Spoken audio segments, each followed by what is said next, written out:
Fala galera do segundo ano aí do Santa Rita, mais uma vez aqui o professor Tupinambá com vocês e hoje nós vamos, tá, nessa videoaula, é, resolver exercícios também, tá? Então agora nós vamos trabalhar nossa aula 10 aqui, trabalhando os exercícios referentes à histologia vegetal, beleza? Antes de mais nada, eu gostaria de dizer a vocês que sempre após nossas videoaulas, aprofundem conhecimentos indo lá no nosso material, tá? Nosso material aí do Sistema Farias Brito. Material muito bom, por sinal. Então, já vimos vários exercícios anteriormente, de tudo que a gente vinha estudando até agora, tá? E agora nós vamos estudar aí, por exemplo, a parte de histologia, só que de forma prática, né? Porque na teoria nós já estudamos isso daí há algum tempo, beleza? Então, quando se fala em histologia vegetal, eu vou estar falando de vários tipos de tecidos, né? Eu vou estar falando de parênquima, eu vou estar falando de esclerênquima, eu vou estar falando de xilema, de floema, tá? De meristema, tá? Meristema, tecido de crescimento, parênquima, tecido de armazenamento, xilema e floema de condução. Então, nós vamos estar aí falando dos vários tipos de tecidos que vão entrar aí na formação dos vegetais. Vamos ter tecidos com ampla capacidade de diferenciação, tá certo? Ou seja, apresentando células tronco aí, com, nós vamos dizer, totipotentes, capazes de produzir qualquer célula aí do organismo vegetal. Também vamos entender numa questão lá na frente, quando ele fala de desdiferenciação, que seria esse processo, porque uma célula, já adiantando um pouco, ela se diferencia, então ela vai originar outras células no processo de diferenciação. Então você aí tem o que nós chamamos de células tronco, células totipotentes.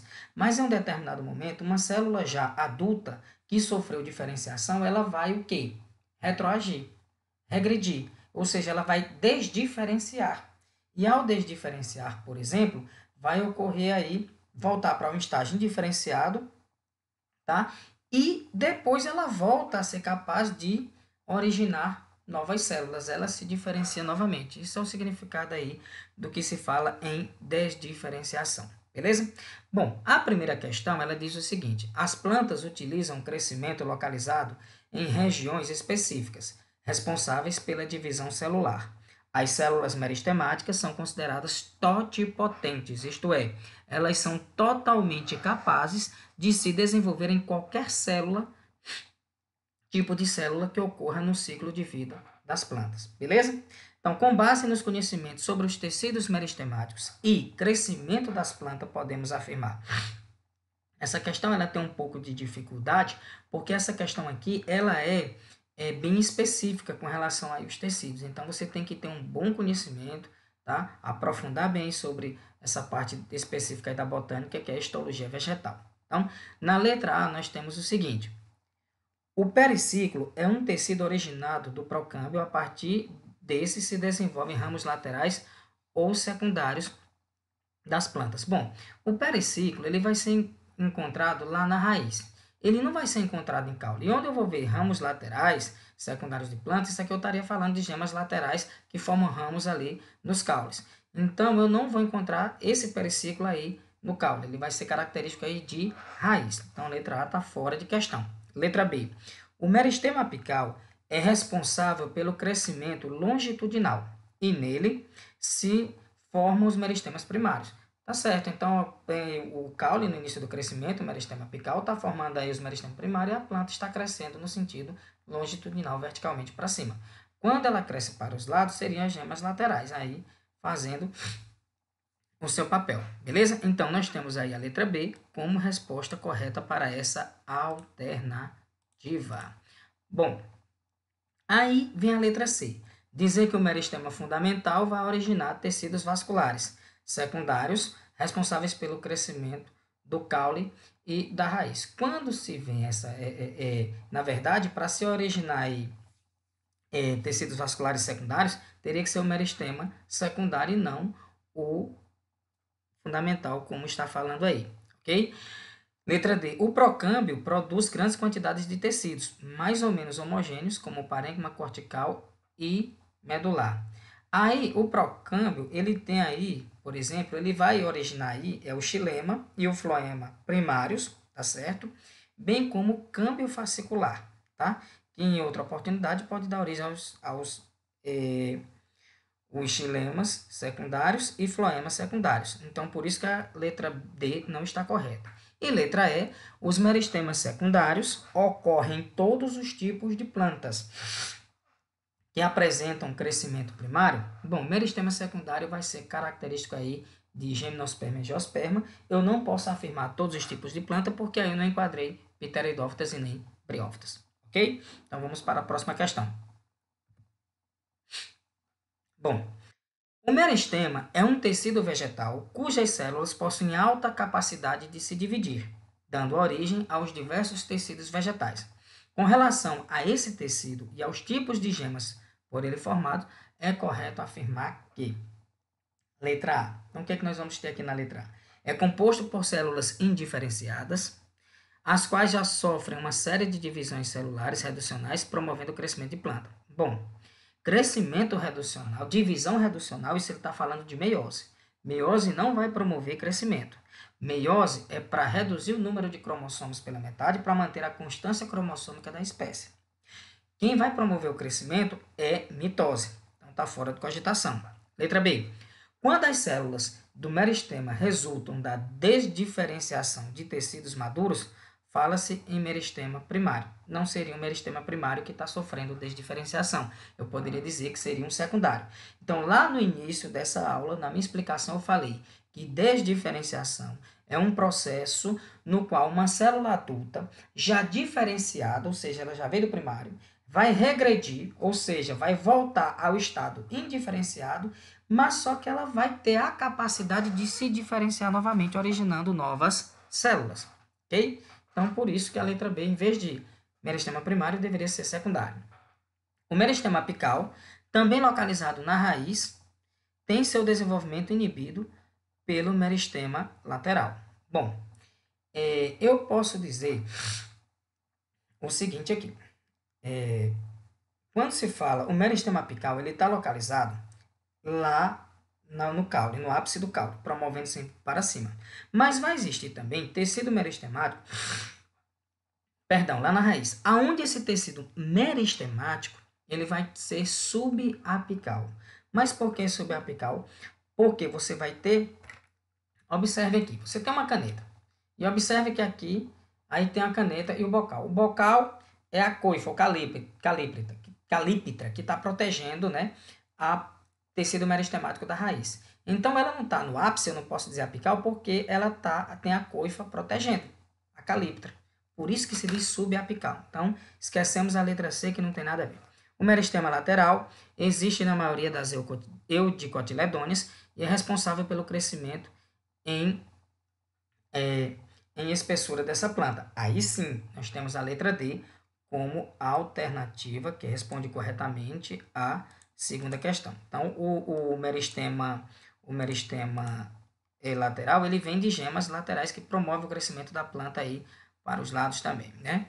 Letra E, meristema subapical se localiza abaixo da epiderme e auxilia no crescimento do caule. Não, eu falei agora há pouco que o subapical ele vai ser encontrado lá na raiz, beleza?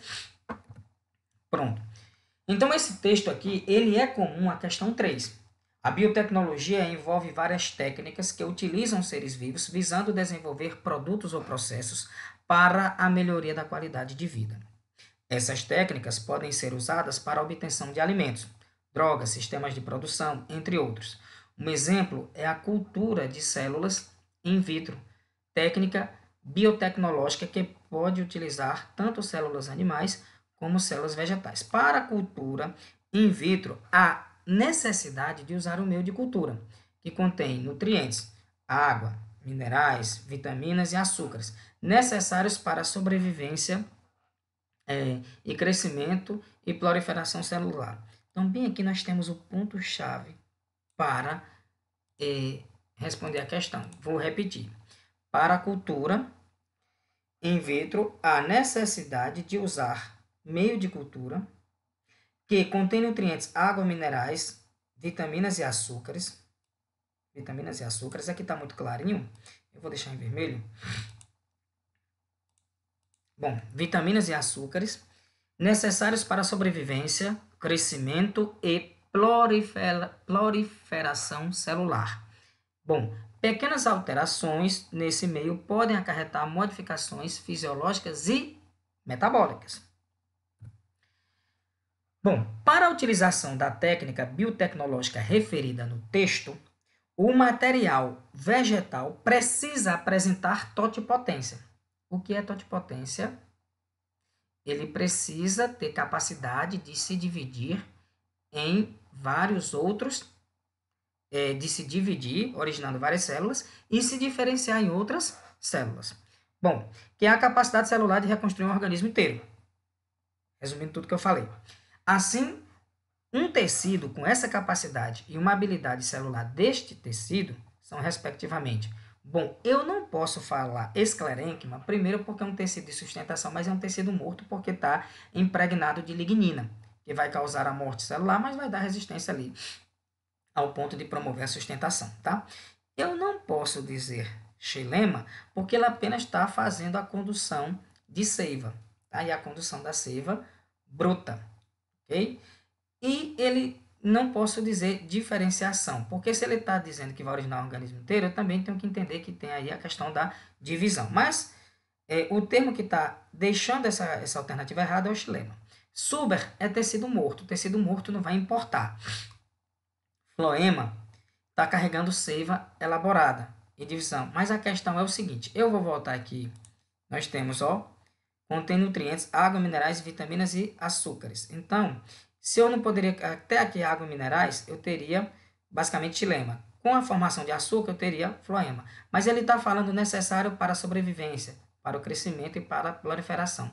Para isso é necessário que a planta tenha tecidos que façam a guarda dessa substância, a reserva dessa substância, o armazenamento dessa substância para que elas possam ser utilizadas ao longo desse trajeto aí. Então, a única alternativa que vai me mostrar um tecido na qual tem a capacidade, por exemplo, de armazenar, é a letra B, parênquima. Parênquima aquífero, armazenamento de água. Parênquima aerífero, armazenamento de ar. Parênquima milífero, armazenamento de amido, né?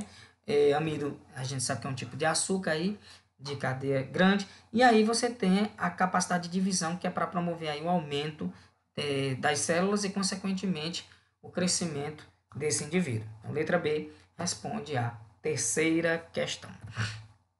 Bom, nessa quarta questão, nós temos o seguinte: para aumentar a produtividade, uma prática comum na horticultura é a clonagem de vegetais. Então, a clonagem nada mais é do que um tipo de reprodução assexuada utilizando aí. Então, vai se formar clones, um do outro. E ele está dizendo o seguinte: o uso dessa técnica permite que, através de tecidos meristemáticos de uma planta, porque é o tecido que vai promover o crescimento, isso é de uma planta matriz, vários clones vegetais podem ser obtidos. Então, cada planta formada é um clone da planta original, tá? A única desvantagem nesse tipo de cultura é que, se vier uma praga afetar uma, afeta todas devido à falta de uma variabilidade genética aí. Porém, a vantagem é reproduzir uma grande quantidade de vegetal, tá? A partir de uma única matriz. E aí ele vem. As etapas dessa técnica estão representadas na figura abaixo. Então, considerando essa técnica, responda as questões abaixo. Letra A. Explique por que nessa técnica utiliza os tecidos meristemáticos. Bom, se eu falei que eles têm grande capacidade de divisão, e aí o que vai explicar é a capacidade mitótica, é a mitose, em que? Em se dividir, tá certo? E aí, o que vai aí também é justamente a quantidade de células totipotentes, ou seja, com grande capacidade de divisão e de diferenciação. E letra B, ele quer saber o processo que está representado na etapa 2, mitose. E ele quer que explique a importância desse processo para a obtenção da etapa 3, que é uma nova planta.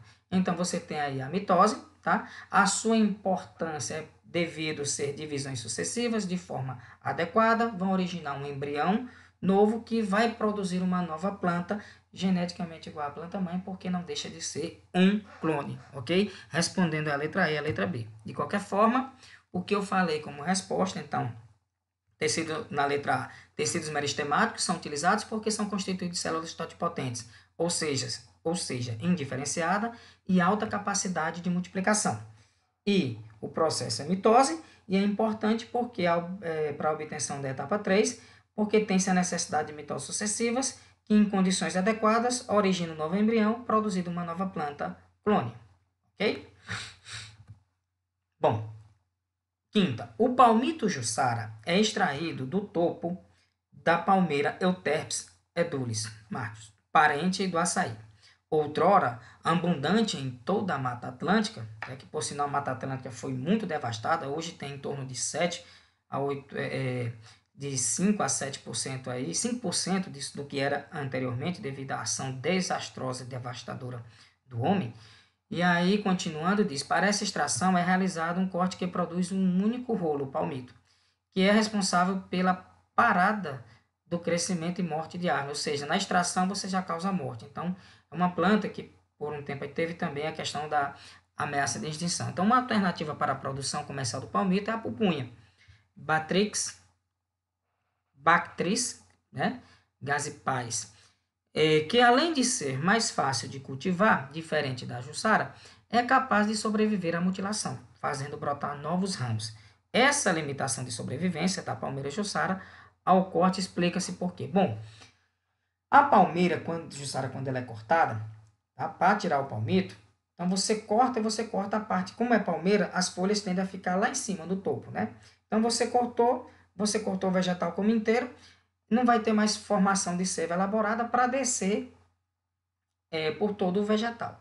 Então, consequentemente, você mata. E outro fator agravante é que ela não vai ter gemas laterais, aonde essas gemas laterais, por exemplo, vão fazer com que surjam novos ramos, porque se tivesse, ramos surgiriam e a planta não morreria. Então, seria aí um fator muito agravante que contribui ainda mais para que essas plantas não sobrevivam a essa ação devastadora. Então, na letra A, quando ele fala na retirada do palmito do interior do caule, há comprometimento da condição da seiva. Não há comprometimento, faz é parar total. Porque esse comprometimento me dá a ideia de que foi interrompido por um tempo, mas poderia ser resolvido. E não tem resolução nesse caso. B. Nessa planta, inexiste tecido de expansão celular? Não. Se ela está crescendo, tem que ter esse tipo de tecido. Em todas as palmeiras, não há folhas além daquelas localizadas no topo da planta. Bom, o que eu posso dizer é que a questão em si, para responder essa questão, não é o fato dela ter folhas em outros locais. Tá? O caule das palmeiras é um caule do tipo estípico que apresenta folhas em suas extremidades. Bom, na letra D diz, nessa espécie, a ausência de gemas laterais não permite a formação de novos ramos. Então, se cortasse em cima, mas tivesse as gemas laterais que permitisse novos ramos surgir, ela não morreria. Tá? Então, esse é um dos motivos da qual essa planta não consegue sobreviver a essa ação destruidora aí, da qual o homem se vale para se fazer o palmito. Beleza? Então, resposta, letra D de dado.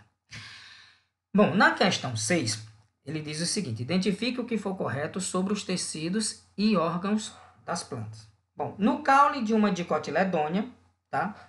Que é a planta que vai apresentar 2 cotilédones na semente, por exemplo, de porte arbóreo, floema secundário ocupa a posição mais interna. Bom, sempre o floema é mais para fora e o xilema é mais interno. Então, A1 está errado. 2. As folhas das plantas xerófitas, como medida de economia de água, apresentam um tecido denominado de suber. Suber vai ser encontrado no caule, tá? Ali compondo a casca e não nas folhas. As folhas podem apresentar uma espécie de cera que impermeabiliza e isso se torna uma economia hídrica. Então, a 02, falsa, fora de cogitação.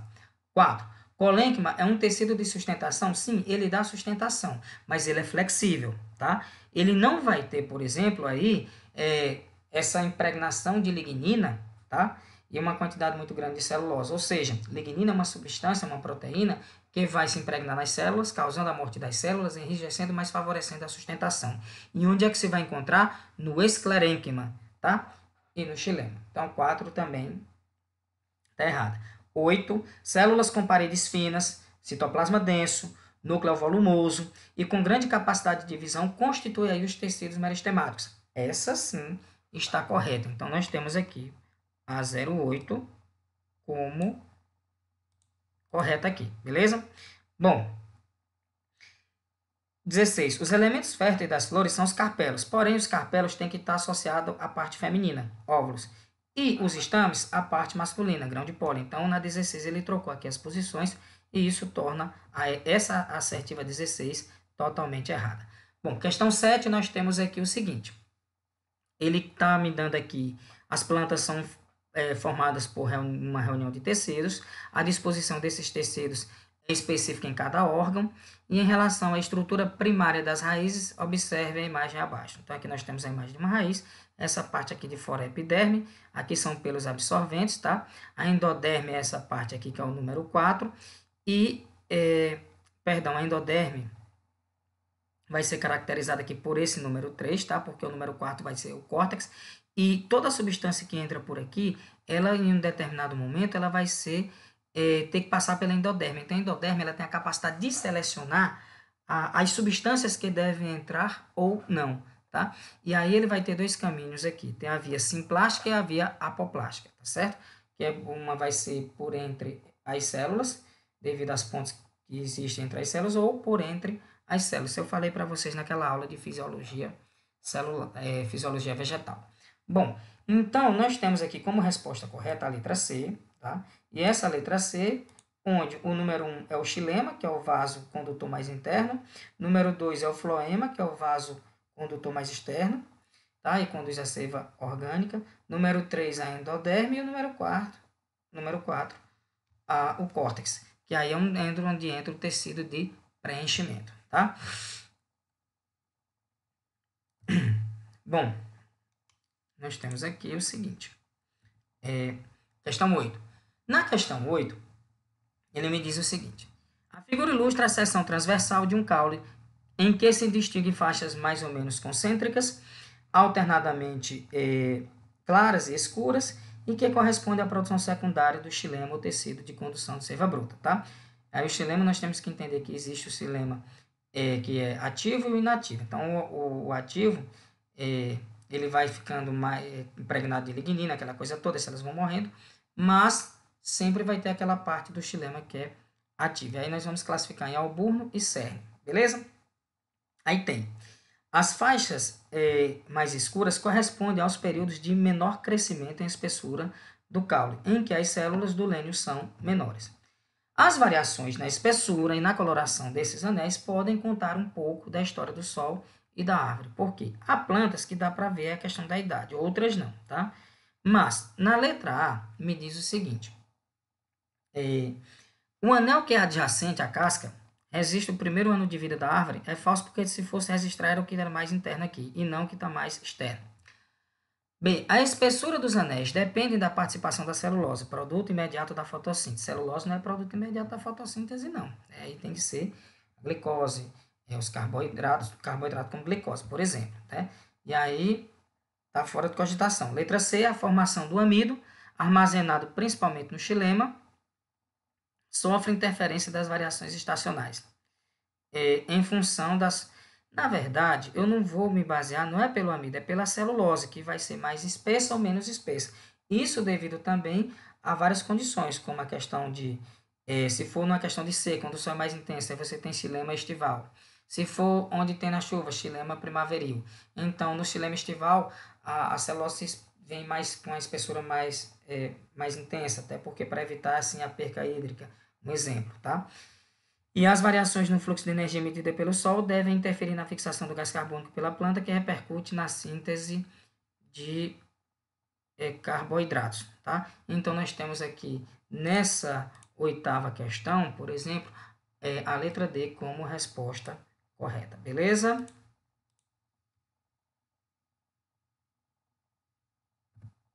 Nona questão. Dentre as partes da planta mais utilizadas para a produção de chás ou infusões estão as estruturas anatômicas cobertas por células parenquimáticas, que protegem o meristema apical. Ao microscópio, é possível observar em corte transversal 3 conjuntos de células dispostas em camadas concêntricas, epiderme, córtex e cilindro vascular. Então, isso é o típico de estrutura caracterizada da raiz. Aí eu vou voltar à questão de número 7, e aí você tem epiderme, córtex e o câmbio vascular. Então, isso daqui é característico de raiz. Então, nós temos a letra B. E aí, a 10ª questão, os tecidos de sustentação corporal estão presentes em diversos seres vivos. E um dos principais exemplos é o conjunto de ossos que representa o esqueleto humano. Nas plantas também existe um tecido de sustentação que, além de outras funções, auxiliam na manutenção de sua estrutura. Sempre que se falar em sustentação de uma planta, você vai lembrar de esclerênquima, tecido morto devido à impregnação de lignina, mas que dá sustentação. Floema, condução da seiva elaborada. Estômago, entrada e saída de ar, por exemplo. A herênquima é o parênquima que armazena ar. Tá? E datóide são estruturas onde vai ocorrer a eliminação, por exemplo, do excesso de água. Aí. Beleza? Então, para encerrar essa última questão, 11ª, aqui tem um anel de Malpighi, né? Quando se corta totalmente, você interrompe o quê? Você quebra, tira, destrói o floema. Então, a planta vai continuar subindo, porque o xilema é mais interno, a seiva bruta, mas quando chegar na folha que ocorrer a fotossíntese, a seiva elaborada não só vem até aqui. Por quê? Porque o floema daqui não existe mais. Então, o que vai acontecer é que a planta vai morrer. A raiz aqui, essa parte, não vai mais receber nutrição, vai morrer e ela também não vai conseguir mais fazer com que suba a seiva bruta. Outro detalhe, existe também em plantas essa técnica em ramos, tá?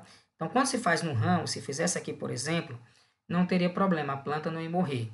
O problema seria só para esse ramozinho aqui, mas ela tem gemas laterais, ela poderia formar outros ramos. Por que isso é importante aí na agricultura? Porque quando você faz um anel, você está direcionando a seiva bruta para cá. Chegou aqui na folha, a seiva bruta ela vai ser convertida em seiva elaborada. Então, a quantidade de açúcar que está aqui não vai mais descer.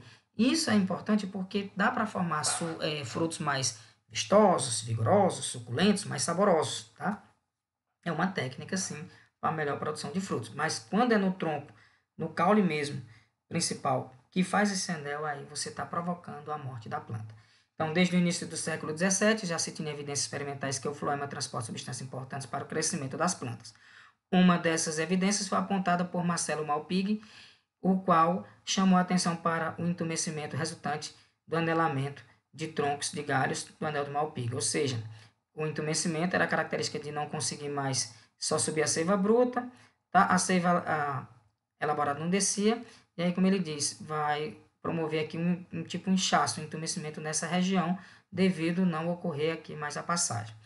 O entumecimento da região logo acima do anel evidencia substância transportada pelo floema. Se o anelamento for realizado no caule principal, a falta de suprimentos provocará a morte das raízes e posteriormente do vegetal como um todo.